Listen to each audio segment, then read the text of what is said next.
টাকা পয়সা, বরকত, এই দুটো কি আপনার জীবনের সবচেয়ে বড় চাহিদা? তাহলে শুনুন এমন 3টি কথা যা আপনার জীবনের মোড় ঘুরিয়ে দেবে।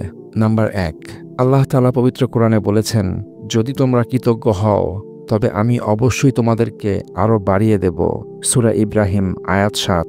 ভাবুন তো, আপনার কাছে যা আছে তার জন্য যদি মন থেকে শুকরিয়া আদায় করেন, তাহলে আল্লাহ আপনাকে এমন কিছু দেবেন যা আপনি কখনো কল্পনাও করেননি।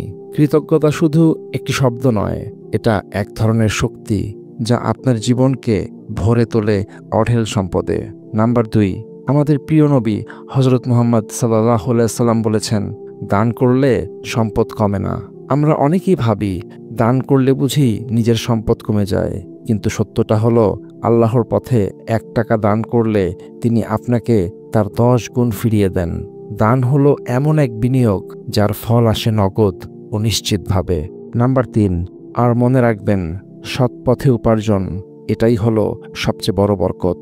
আপনার উপার্জনে যদি হারাম থাকে, সেই সম্পদ আপনাকে শান্তি দেবে না, কিন্তু যদি তা হালাল হয়, তাহলে সেই সামান্য সম্পদও আপনার জীবনে নিয়ে আসবে অপার সুখ, শান্তি এবং বরকত।